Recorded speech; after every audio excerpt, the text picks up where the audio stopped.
Hello guys, welcome back to my channel বাংলায় business. তো আজকের ভিডিওটাতে ডিসকাস করব আমি এগেইন কিছু career options for bachelor of arts students, যেটা তোমরা কিনা বিএ পাস অনার্স দুটো করেই করতে পারবে। এর আগের ভিডিওটাতে আমি অনেকগুলো কেরিয়ার অপশনস ডিসকাস করেছিলাম, তো যারা ভিডিওটা দেখোনি সেটার লিঙ্ক আমি ডেসক্রিপশন বক্সে দিয়ে দিয়েছি, সেই ভিডিওটাকে একটু চেক আউট করে নেবে।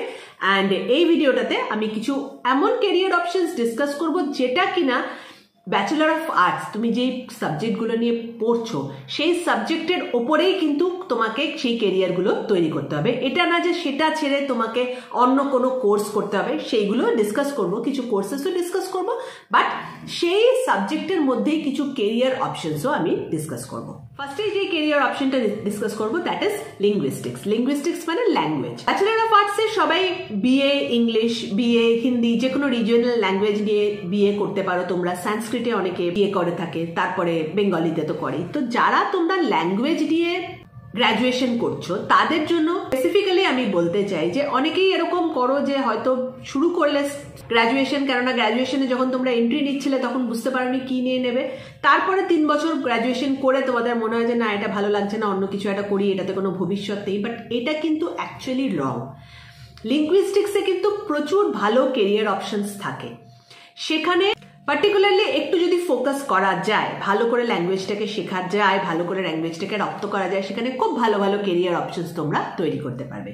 সো ফার্স্ট যেটা আমি বলবো ফর ইংলিশ ল্যাঙ্গুয়েজ, ইংলিশ ল্যাঙ্গুয়েজের জন্য কন্টেন্ট রাইটিং একটা হিউজ এরিয়া, যেখানে কিন্তু অনলি এগেইন যারা ল্যাঙ্গুয়েজ জানে তাদেরই দরকার পড়ে, স্পেশালি যাদের হয়তো ইংলিশে অনার্স আছে প্লাস ইংলিশে এমএ আছে, আরো ভালো ইংলিশ নলেজ আছে, তাদেরই দরকার পড়ে। সো ইংলিশ নিয়ে যদি ব্যাচেলার করো তাহলে প্লিজ ছেড়ে দেবে না এটাকে মাঝ রাস্তায়, এটাকে কন্টিনিউ করে যাবে। এখানেই তোমার খুব একটা ভালো কেরিয়ার কিন্তু তৈরি হয়ে যাবে, রাদার দেন আদার এইসব কোর্স টোর্স করার থেকে। সো ইংলিশ ল্যাঙ্গুয়েজ নিয়ে পড়াশোনা করলে একটা তো তোমার কাছে অপশন থাকবে কেরিয়ারের যে টিচিং। হিউজ ইংলিশ ল্যাঙ্গুয়েজের টিচিং রিকোয়ারমেন্টস থাকে। যত ফরেনে যাওয়ার এক্সামসগুলো হয়, টোয়েফেল, আইলেট, বেসিক্যালি কি এগুলো ইংলিশ ল্যাঙ্গুয়েজের ওপরেই কিন্তু এক্সাম। তো এখানকার যে রিকোয়ারমেন্টটা, যেখানে English teaching requirements, this is very high.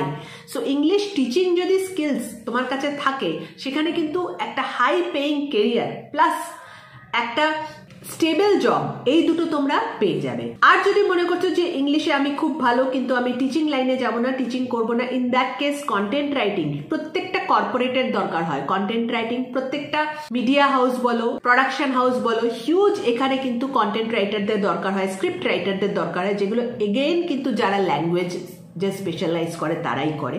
So সেখানেও কিন্তু তোমার যদি ইংলিশে অনার্স থাকে বা এখানে কিন্তু যে কোনো ল্যাঙ্গুয়েজে যদি তোমার স্পেশালাইজেশন থাকে, সেখানেই তুমি এই জায়গাগুলোতে জব পেয়ে যাবে। বেঙ্গলি ল্যাঙ্গুয়েজ নিয়ে যারা পড়াশোনা করছো তাদের ক্ষেত্রেও বলবো, বেঙ্গলি ল্যাঙ্গুয়েজে কিন্তু রিসার্চ করার খুব ভালো স্কোপ থাকে। যারা বেঙ্গলি অনার্স করে সেখানেও এগেইন টিচিং এর তোমরা স্কোপ পেয়ে যাচ্ছ। তাছাড়া বেঙ্গলি যে ফিল্ম ইন্ডাস্ট্রি আছে, মিডিয়া হাউসেস আছে, সেখানে বেঙ্গলি কন্টেন্ট রাইটিং, বেঙ্গলির ওপরে যে কন্টেন্ট তৈরি হয়, সেখানেও কিন্তু তোমরা অপরচুনিটি পাচ্ছ ফর ইয়োর জব। কাজে এটা আমি এমফাসাইজ করব আবারও, যারা ল্যাঙ্গুয়েজ নিয়ে পড়াশোনা করছো ফট করে ল্যাঙ্গুয়েজ ছেড়ে দেওয়ার ডিসিশন নেবে না, যে এটা ভেবে যে ল্যাঙ্গুয়েজের কোনো ভবিষ্যৎ নেই, ফিউচার নেই। Languages have a great future. একটুখানি রিসার্চ করো কি নিয়ে পড়াশুনো করবে, তাহলে কিন্তু ল্যাঙ্গুয়েজেই তোমরা একটা ভালো ফিউচার তৈরি করতে পারবে, আর একটা স্টেবল জবও সেখানে তোমরা পেয়ে যাবে। নেক্সট যেটা আমি ডিসকাস করবো দ্যাট ইজ এমবিএ। যারা ব্যাচেলর অফ আর্টস নিয়ে পড়াশোনা করছো তারা ব্যাচেলর অফ আর্টস কমপ্লিট করার পর কিন্তু এমবিএ করতে পারো। যারা মনে করছো যে তোমরা কর্পোরেটে কাজ করবে, চাকরি করবে, তো কিভাবে করবে? Bachelor of arts BA pass করে কিংবা বিএ অনার্স করে তোমাকে তো কেউ চাকরি দেবে না, কেননা ব্যাচেলারদের অ্যাজ সাচ সেরকম চাকরি হয় না, আর যদি পাও সেটা খুবই কম পয়সা মাইনে হবে, সেটা দিয়ে ফিউচার তৈরি করা খুব ডিফিকাল্ট। সো কর্পোরেটে একটা প্রপার জব পাওয়ার জন্য কিন্তু বেস্ট ওয়ে হচ্ছে টু গেট অ্যান এমবিএ। নাও এমবিএটা যারা তোমরা ব্যাচেলর অফ আর্টস করছো, সেখানে যদি তোমার ইকোনমিক্স এই সাবজেক্টটা থেকে থাকে তাহলে তো তুমি ফিনান্সের দিকে চলে যেতে পারো, that is very good. Otherwise কিন্তু যদি তোমার ইকোনমিক্স না থাকে, সেক্ষেত্রেও এইচআর আছে, সেলস অ্যান্ড মার্কেটিং আছে, প্রোডাক্ট ম্যানেজমেন্ট আছে, ডিজিটাল মার্কেটিং আছে, সাপ্লাই চেইন ম্যানেজমেন্ট আছে, হেলথ কেয়ার ম্যানেজমেন্ট আছে। প্রত্যেকটা যে অপশন থাকে এমবিএ স্পেশাল পেপার, সেইখানে কিন্তু তোমরা সেই স্পেশাল পেপারগুলো নিতে পারো, এবং সেই জায়গা থেকে কিন্তু যেখানে তুমি স্পেশাল পেপার নেবে আফটার এমবিএ জব পেয়ে যাবে। আর এমবিএর জন্য যখনই তুমি গ্র্যাজুয়েশন কোর্সটা করবে, এমবিএ করবে এটা ভাবছো, তখনই গ্র্যাজুয়েশন কোর্সের সাথে যে এমবিএর এক্সামগুলো হয় সিম্যাট, জিম্যাট, ক্যাট, এর জন্য প্রিপেয়ার করবে। যে গ্র্যাজুয়েশনটা শেষ হয়ে যাবে ওটার জন্য অ্যাপিয়ার করবে, যাতে তোমরা প্রিমিয়ার ইনস্টিটিউটে এমবিএ করার চান্সটা পেয়ে যাও। সবসময় যে হাই র্যাঙ্ক থাকতে হবে তাও না, কিছু লো র্যাঙ্ক থাকলেও কিন্তু খুব ভালো ভালো ইনস্টিটিউটে তোমরা এমবিএ করার চান্স পেয়ে যাবে। অ্যান্ড এমবিএ নিয়ে আমি একটা কমপ্লিট ভিডিও বানিয়ে দেবো যে এমবিএতে কিভাবে অ্যাপ্লাই করবে, এমবিএতে কি কি করা যায় সেটা নিয়ে আরেকটা ডিটেলস ভিডিও বানিয়ে দেবো। আর তোমরাও কমেন্ট সেকশনে জানাও যে এমবিএ করতে যারা যাচ্ছ তাদের কি প্রবলেম ফেস করছো, কিংবা কিছু যদি তোমাদের কোয়ারিজ থাকে তাহলে সেই ভিডিওটাতে আমি সেটা ডিসকাস করে দেবো।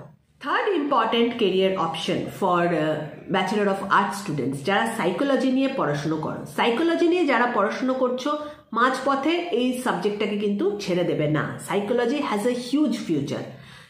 সাইকোলজির এগেইন দুটো অপশন হয়ে যাবে। একটা তো সাইকোলজির ওপর বিশাল রিসার্চ হয়, সেই রিসার্চে তোমরা যেতে পারো, যেখানে এটা না যে রিসার্চে গেলে রিসার্চে কোনো ফিউচার নেই, সেখানে শুধু তোমাকে রিসার্চ করে যেতে হবে, কোনো ইনকাম হবে না। সিএসআইআর, নেট অথবা গেট যদি কোয়ালিফাই করতে পারো সাইকোলজি নিয়ে, ইন দ্যাট কেস যে রিসার্চার্স যারা হয় জেআরএফ, জুনিয়র রিসার্চ ফেলোশিপ যারা পায় সাইকোলজিতে, তাদের কিন্তু হিউজ ফেলোশিপ প্রত্যেক মাসে ঢোকে। ইউ ক্যান এক্সপেক্ট 30,000, 50,000 এরকম ফেলোশিপই তোমরা পাবে সাইকোলজি নিয়ে রিসার্চ করতে গেলে। সাইকোলজি নিয়ে এমএ করার পর খুব ভালো একটা অপরচুনিটি থাকে টু বিকাম কাউন্সিলার্স। কাউন্সিলরের প্রচুর প্রয়োজন হয় all across health care segments, তো সেখানে তোমরা অ্যাজ এ কাউন্সিলর জয়েন করতে পারো সাইকোলজি নিয়ে যদি কন্টিনিউ করো পড়াশোনা। দেন আফটার দ্যাট সাইকোলজি নিয়ে কিন্তু প্রচুর all over the world surface হয়, স্টাডিজ হয়, সেই সব স্টাডিজগুলোতে তোমরা পার্টিসিপেট করতে পারো, সেখান থেকেও কিন্তু তোমাদের একটা খুব ভালো ইনকাম জেনারেট হবে।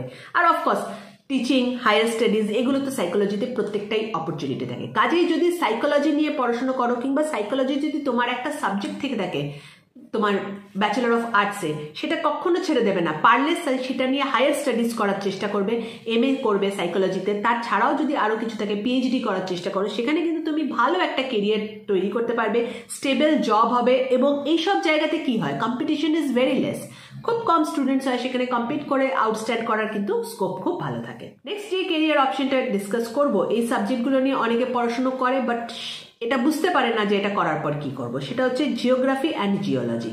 নাও জিওগ্রাফি অ্যান্ড জিওলজি আজকের ডেটে এমন একটা সাবজেক্ট, এটা আমি বলবো one of the precious subject, যেটা নিয়ে কিন্তু ইন ফিউচার হয়তো এখনো সেরকম নেই কিংবা আছে, অলরেডি এক্সিস্ট করে, down the line within 2 to 3 years তোমরা দেখতে পাবে যে huge opportunities are being generated. কোন জায়গাটা থেকে জেনারেট হবে না, green energy, sustainable living.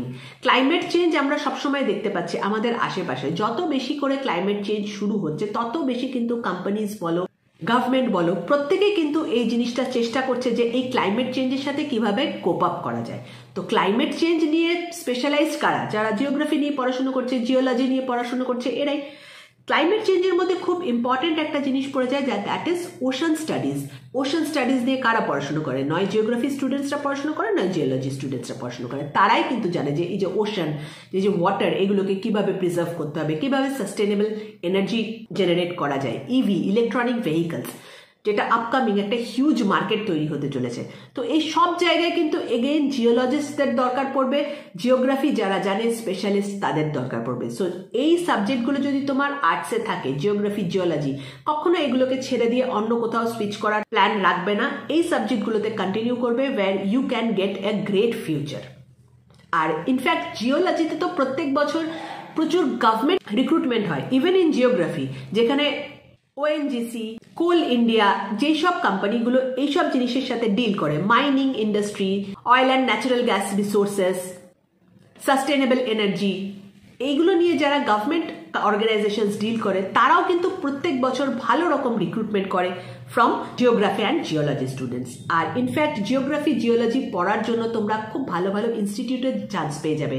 For example IIT, NIT, এইখানেও কিন্তু জিওগ্রাফি আর জিওলজি এক্সক্লুসিভ ক্লাসেস হয় ফর গুড স্টুডেন্টস। কাজে জিওগ্রাফি, জিওলজি নিয়ে যদি তোমরা পড়াশোনা করো, সেটা কখনোই মাঝপথে ছেড়ে দেবে না, সেটাকে কন্টিনিউ করবে, সেখানে তোমরা খুব ভালো একটা কেরিয়ার তৈরি করতে পারবে। অ্যান্ড এগেইন আমি বলে দেবো, এখানে competition is less, so excel করার চান্সেস কিন্তু অনেকটা বেশি থাকবে। লাস্ট যেটা ডিসকাস করবো career option, that is film making, VFX, animation, মানে total multimedia industry. Multimedia is a huge industry, আর এখানে আর্ট স্টুডেন্টসদের কিন্তু একটা খুব ভালো অপরচুনিটি থাকে। প্রত্যেকটা আর্ট স্টুডেন্টস কিন্তু এই মাল্টিমিডিয়া ইন্ডাস্ট্রিটা নিয়ে যদি চায়, সে পড়াশুনো করতে পারে, সেখানে সে একটা খুব ভালো ইনকামও করতে পারে এবং কেরিয়ারও তৈরি করতে পারে। কিভাবে করবে এটা নিয়ে আমার প্রচুর ভিডিওস আছে। ফিল্ম মেকিং, অ্যানিমেশন, ভিএফএক্স এর ওপর প্রচুর আমার ভিডিওস আছে, সেগুলো দেখে নিও।